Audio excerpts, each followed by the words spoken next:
ನನಗೆ notice ಕೊಡೋದಿರಲಿ, upon ಕಾನೂನು ವ್ಯಾಪ್ತಿನಲ್ಲಿ ನಾನು ಹೋರಾಟ ಮಾಡ್ತೀನಿ. ಕೆಳ ಹಂತದ ಅಧಿಕಾರಿಗಳ ಬಗ್ಗೆ ನಾನು ಚರ್ಚೆ ಮಾಡೋಕ್ಕೆ ಹೋಗಲ್ಲ. ಇಲ್ಲಿ ಹಿರಿಯ ಅಧಿಕಾರಿಗಳನ್ನೇ ಇಟ್ಕೊಂಡು ಪ್ರಥಮ ಬಾರಿಗೆ ಒಂದು ಎಸ್ ಐ ಟಿ ಅಂತಕ್ಕಂಥದ್ದನ್ನು ಹಿರಿಯ ಅಧಿಕಾರಿ ಮುಖಾಂತರ 5 ಜನದ ಕಮಿಟಿ ಮಾಡಿ ತನಿಖೆ ನಡೆಸಿದಂಥದ್ದು ಪ್ರಥಮ. ಇದು ಇವತ್ತು ನೋಡಿ, ಪೊಲೀಸ್ ಅಧೀಕ್ಷಕರಿಗೂ ರೆವಿನ್ಯೂ ಇಲಾಖೆಗೂ ಸಂಬಂಧ ಏನು? ಎಂಥ ಚೆನ್ನಾಗಿದೆ ಅಂದರೆ ಸುಮಾರು 85-90 ಜನ ಮೂಲ ಭೂ ಹಿಡುವಳಿದಾರರು ಏನಿದ್ದಾರೆ ಅವ್ರು ಎಲ್ಲರನ್ನೂ ಹುಡುಕೋದಕ್ಕೆ ಪೊಲೀಸ್ ಇಲಾಖೆ ಬಿಟ್ಟವರಂತೆ. ಆ ಭಾಗದಲ್ಲಿ, ಕೇತನಹಳ್ಳಿ ಭಾಗದಲ್ಲಿ ಸುಮಾರು 85 ಹಿಡುವಳಿದಾರರು,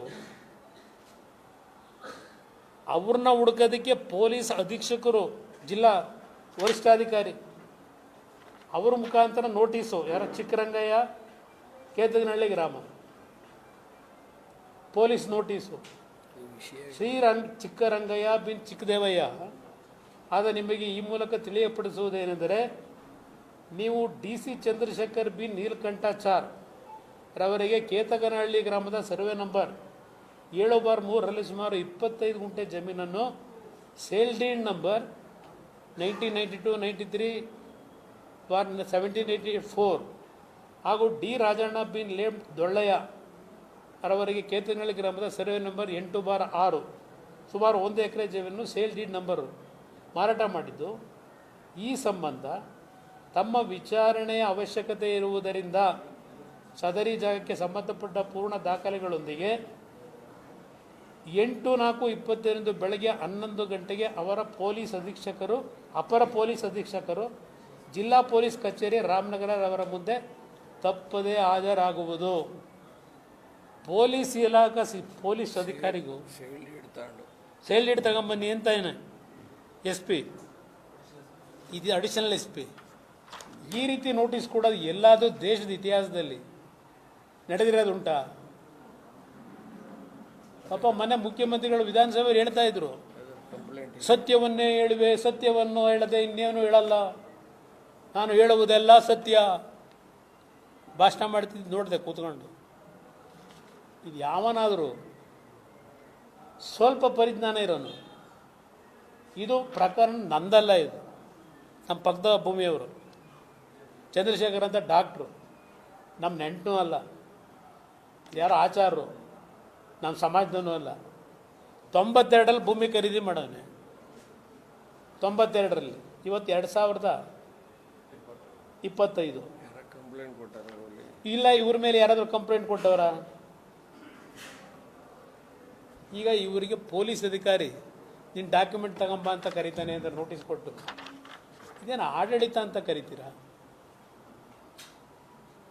ಕುಮಾರಸ್ವಾಮಿ ಮನೆ ಹಾಳು ಮಾಡಬೇಕು ಅಂತ ಮಾಡ್ಕೊಳ್ಳಿ, ಪಾಪ ಆ ಬೇರೆ ಅಮಾಯಕರುಗಳನ್ನ ಅವ್ರನ್ನೂ ಇವತ್ತು ಚಿತ್ರಹಿಂಸೆ ಕೊಟ್ಕೊಂಡು, ಪೊಲೀಸ್ ಅಧಿಕಾರಿಗಳನ್ನ ಈ ಕೆಲಸಕ್ಕೆ ಬಿಟ್ಕೊಂಡು, ಯಾವನ್ರಿ SIT ಅವನು? ಏನಿದೆ ಪವರ್ ಅವನಿಗೆ? ಇಷ್ಟ ಬಂದಂಗೆ ಮಾಡ್ಬೋದಾ ಸರ್ಕಾರದಲ್ಲಿ?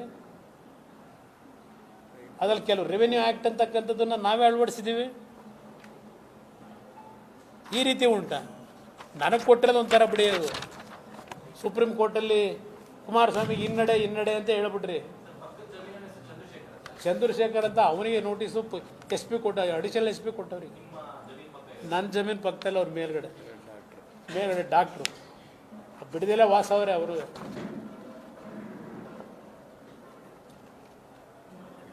ಇವತ್ತು ಪಾಪ ತಹಸೀಲ್ದಾರ್ ನನಗೇನೋ ಕಳಿಸೋರು ತಪ್ಪು ಕೇಳಿ ಅದು ಪಾಪ ಹೇಳೋದು ಬೇಡ.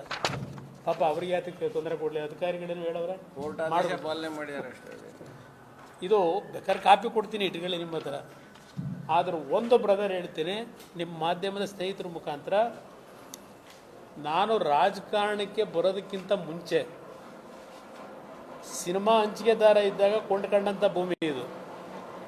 ಅವತ್ತೇ ನಾನು ರಾಜಕೀಯಕ್ಕೆ ಬರ್ತೀನಿ ಅಂತ ನಾನೇನು ಅನ್ಕೊಂಡಿರಲಿಲ್ಲ. 40 ವರ್ಷದಿಂದ ಒಂದಲ್ಲ ಒಂದು ರೀತಿ ಈ ರೀತಿ ಸರ್ಕಾರ ನಡೆಸ್ತಕ್ಕಂಥವ್ರು ನಾನು ಸರ್ಕಾರದಲ್ಲೇ ಆಗ್ತಕ್ಕಂಥ ತಪ್ಪುಗಳನ್ನು ದಾಖಲೆ ಸಮೇತ ಹೊರಗಿಡ್ತಕ್ಕಂಥ ಕೆಲಸ ಮಾಡಿದಾಗ ಅದಕ್ಕೆ ಈ ಜಮೀನನ್ನು ಮುಂದೆ ಬಿಟ್ಟುಕೊಂಡು ನನ್ನ ಬಾಯಿ ಮುಚ್ಚಕ್ಕೆ ಪ್ರಯತ್ನ ಪಡ್ತಾನೇ ಇದ್ದಾರೆ. ಈ ಕ್ಷಣದವರೆಗೆ ಅವ್ರು ಯಾರೂ ಯಶಸ್ಸೂ ಕಂಡಿಲ್ಲ. ಈ ಪ್ರಕರಣದಲ್ಲೂ ಕಾನೂನಿನ ವ್ಯಾಪ್ತಿ ಒಳಗೆ ನನ್ನ ಹೋರಾಟ ಇರುತ್ತೆ. ಯಾವ ಅಧಿಕಾರಿಗಳಿಗೆ ಎದುರಿಸಿ ನನಗೆ ಬೇಕಾದಂಗೆ ಬರ್ಸ್ಕೊಳ್ಳಬೇಕು ಅನ್ನೋದಿದ್ದರೆ ಈ ರಾಜ್ಯದಲ್ಲಿ 2 ಬಾರಿ ಮುಖ್ಯಮಂತ್ರಿಯಾಗಿ ನಾನೇನಾದರೂ ಆ ಜಾಗ ಕೊಂಡ್ಕೊಂಡಿದ್ದು ಅಕ್ರಮವಾಗೋ ಕಾನೂನು ಬಾಹಿರವಾಗೋ ಕೊಂಡ್ಕೊಂಡಿದ್ದರೆ 5 ನಿಮಿಷದಲ್ಲಿ ಸರ್ ಮಾಡ್ಕೊಳ್ಳೋಕ್ಕಾಯ್ತಿರಲಿಲ್ವ ನನಗೆ? ನೀವು ಇವತ್ತೆಲ್ಲ ಮಾಡ್ತಾ ಇದ್ದಿಲ್ಲ. ಎಂಥದ್ದು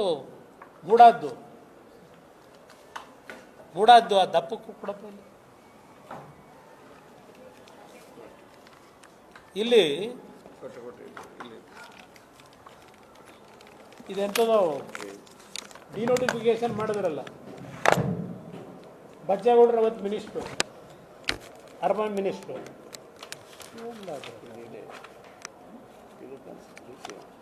ಇಲ್ಲಿ ನಿಮ್ಮ ಲೋಕಾಯುಕ್ತ ರಿಪೋರ್ಟ್ ದೊಡ್ಡ ರಿಪೋರ್ಟ್ ಕೊಟ್ಟವರಲ್ಲ, ದೊಡ್ಡ ರಿಪೋರ್ಟು. ಇಲ್ಲಿ ಆ ಡಿನೋಟಿಫಿಕೇಶನ್ಗೆ ಅರ್ಜಿ ಕೊಟ್ಟಿದ್ದು ಇವರು ಬಾಮೈದ್ನೆ ಅಂತ ಹೇಳ್ತಾರೆ. ಮೂಡ ಕೇಸಲ್ಲಿ ಆ ಜಾಗದ 15 ಸೀಟಿಂದು ಅದು ನಕಲಿ ಸೈನ್ ಹಾಕಿ ಇವರು ಬಾಮೈದ್ನೆ ಕೊಟ್ಟಿದ್ದು ಅಂತ ಹೇಳ್ತಾರೆ ಅರ್ಜಿನ. ಆ ಅರ್ಜಿ ಕೊಡ್ತಾರಲ್ಲ ಡಿನೋಟಿಫಿಕೇಶನ್ಗೆ ಬಚ್ಚೇಗೌಡರಿಗೆ, ಸದರಿ ಅರ್ಜಿಯ ಮೇಲೆ ಇಂಗ್ಲಿಷ್ನಲ್ಲಿ DCM ಎಂದು ಬರೆದಿರುವಂತೆ ಕಂಡು ಬರುವ ನಮೂದನ್ನು ಯಾವಾಗ ಬರೆಯಲಾಗಿರುತ್ತದೆ? ಸದರಿ ಅರ್ಜಿಯಲ್ಲಿರುವ ಇತರೆ ಕೈಬರಹ ಅಕ್ಷರಗಳೊಂದಿಗೆ ಹೋಲಿಕೆಯಾಗುತ್ತದೆಯೇ? ಸದರಿ ಅರ್ಜಿಯಲ್ಲಿ ಸಹಿ ಮಾಡಿರುವ ಆರೋಪಿ 4 ಅವರ ಕೈಬರಹ ಸಹಿಗೆ ಹೋಲಿಕೆಯಾಗುತ್ತದೆಯೇ? ಸದರಿ ಅರ್ಜಿಯ ಮೇಲೆ ಇರುವ ಇತರೆ ಕೈಬರಹದ ಅಕ್ಷರಗಳ ಇಂಕುಗಳಿಗೆ ಮೇಲ್ಕಂಡ ಇಂಗ್ಲಿಷ್ನಲ್ಲಿ DCM ಎಂದು ಬರೆದಿರುವ ಇಂಕಿಗೆ ಹೋಲಿಕೆಯಾಗುತ್ತದೆಯೇ? ಇದೆಲ್ಲ ಬರ್ಕೊಂಡು ಹೋಗವ್ರೆ FSL ರಿಪೋರ್ಟಿಗೆ. DCM ಅಂದರೆ ಯಾರು? ಯಾಕೆ ಬರ್ಕೊಂಡಿದ್ರು ಅರ್ಜಿ ಮೇಲ್ಗಡೆ ಟಾಪಲ್ಲಿ DCM ಅಂತ ಹೇಳಿ? ಯಾವ ಗುರುತಿಡೋದಕ್ಕೋಸ್ಕರ ಮಾರ್ಕ್ ಮಾಡಿದ್ರು DCM ಅಂತ ಅರ್ಜಿ ಕೊಟ್ಟಾಗ? ನನಗೇನೂ ಗೊತ್ತಿಲ್ಲ. ಸತ್ಯವನ್ನು ಅಲ್ಲದೆ ಇನ್ನೇನೂ ನಾನು ಹೇಳಲ್ಲ. ಸತ್ಯಮೇವ ಜಯತೆ. ಏನು ಪಾರದರ್ಶಕವಾದಂಥ ತನಿಖೆ ಈ ಸರ್ಕಾರದಲ್ಲಿ! ಅಬಾ ಎಂದೂ ಸಹ ಇಂಥ ಪಾರದರ್ಶಕತೆ ತನಿಖೆ ನೀವು ನೋಡೋಕ್ಕೆ ಸಾಧ್ಯವೇ ಇಲ್ಲ. ಆಮೇಲೆ ಇದು ಒಂದು ಭಾಗ. ಅದರಿಂದ ನನ್ನ ಮಾಧ್ಯಮದ ಸ್ನೇಹಿತರ ಮುಖಾಂತರ ಜನತೆಗೆ ತಿಳಿಸೋದು, ನಾನು ಯಾವುದೇ ರೀತಿಯ ಜಮೀನನ್ನು ಒತ್ತುವರಿ ಮಾಡಿರ್ತಕ್ಕಂಥದ್ದಾಗಲಿ, ನನ್ನ ವ್ಯವಹಾರ ಕಾನೂನುಬದ್ಧವಾಗಿ ಆಗಿರತಕ್ಕಂಥದ್ದು ಅನ್ನೋದು ಭಾಳ ಸ್ಪಷ್ಟವಾಗಿ ಹೇಳ್ತೇನೆ. ಕೋರ್ಟ್ಗಳಲ್ಲಿ ಯಾವುದು ಕೆಲವು ಆಯಾ ಸಂದರ್ಭದಲ್ಲಿ ಕೆಲವು ತೀರ್ಮಾನಗಳನ್ನು ಹೇಳಿರ್ತಾರೆ. ಅದು ಅಂತಿಮ ಅಲ್ಲ. ಅಂತಿಮವಾಗಿ ದಾಖಲೆಗಳ ಮುಖಾಂತರ ತೀರ್ಮಾನಗಳಾಗೋದು. ಮಿಸ್ಲೀಡ್ ಮಾಡ್ತಾರೆ ಕೋರ್ಟ್ಗಳಿಗೂ, ಭಾಳ ಮಿಸ್ಲೀಡ್ ಆಗುತ್ತೆ. ಅದರಿಂದ ಆಗಂದ ತಕ್ಷಣ ಏನೋ ಆಗ್ಬಿಟ್ಟಿದೆ. ಈಗ ಅದ್ಯಾವುದೋ ಸಾಯಿ ವೆಂಕಟೇಶ್ವರ 2012ರಲ್ಲಿ ಕೇಸ್ ಹಾಕಿದ್ದು ನನ್ನ ಮೇಲೆ. ಇದೇ BJPಯ ಯಡಿಯೂರಪ್ಪನವ್ರು ಮುಖ್ಯಮಂತ್ರಿಗಳಿದ್ದಾಗ. ಅವತ್ತು ನಾನೇನು ದಾಖಲೆಗಳನ್ನು ಆಗಿನ ಸರ್ಕಾರದ ವಿರುದ್ಧ ಬಿಡುಗಡೆ ಮಾಡಿದ್ದೆ, ಅದರ ಮೇಲೆ ಪಾಪ ಕಷ್ಟಪಟ್ಟು 2 ದಿನ ಸಬ್ ರಿಜಿಸ್ಟ್ರಾರ್ ಕಚೇರಿಗಳಿಗೆ ಬೀಗ ಹಾಕಿದೆ. ಶನಿವಾರ ಭಾನುವಾರ, ಸೆಕೆಂಡ್ ಸ್ಯಾಟರ್ಡೆ ಸಂಡೇ ಏನು ಹುಡುಕಿದ್ರು ದೇವೇಗೌಡರು ಕುಟುಂಬದ್ದು ಏನೇನಿದೆ ಇಡೀ ರಾಜ್ಯದ ಏನೇನು ಮಾಡ್ಕೊಂಡವ್ರೆ ಹುಡುಕಿಸಿದ್ರು. ಅವರಿದ್ದಾಗ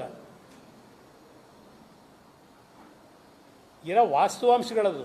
ರಾಜಕಾರಣದಲ್ಲಿ ಪರ ಇರ್ತೀವಿ, ವಿರೋಧ ಆಗುತ್ತೆ, ಗಲಾಟೆಗಳಾಗೋದು ಬೇರೆ. ಇಲ್ಲಿ ಕೊನೆಗೆ 4 ಕೇಸ್ ನನ್ನ ಮೇಲೆ ಹಾಕಿದ್ರು. ಒಂದು ಸಾಯಿ ವೆಂಕಟೇಶ್ವರ, ಒಂದು ಜಂತ್ಕಲ್ ಮೈನಿಂಗು, ಇನ್ನೊಂದು 2 ಯಾವುದೋ ಡಿನೋಟಿಫಿಕೇಶನ್. ನಾನು ಎಂದೂ ಸಹ ಯಾವುದೇ ಕಾನ್ಸ್ಟಿಟ್ಯೂಷನ್ ವ್ಯವಸ್ಥೆಗಳನ್ನು ಅಪಮಾರ್ಗದಲ್ಲಿ ಇದನ್ನೆಲ್ಲ ಸರಿಪಡಿಸ್ಕೊಂಡ್ಬಿಡ್ಬೇಕು ಅಂತ ಹೋದವನಲ್ಲ. ಇವತ್ತು 17 ವರ್ಷ ಆಗಿದೆ ಸಾಯಿ ವೆಂಕಟೇಶ್ವರ. ಒಂದು ತನಿಖೆ ನಡೆಸೋಕ್ಕೆ, ಸತ್ಯಾಂಶ ಹೊರಗಿಡಲಿಕ್ಕೆ ಕೋರ್ಟ್ ಮುಂದೆ ಆಗಿರತಕ್ಕಂಥ ಕಾನೂನು ಬಾಹಿರ ಚಟುವಟಿಕೆ ಇದ್ದರೆ 17 ವರ್ಷದಿಂದ ಇದು ಜೀವಂತ ಇಟ್ಕೋಬೇಕಾ ನೀವು ಸರ್ಕಾರ?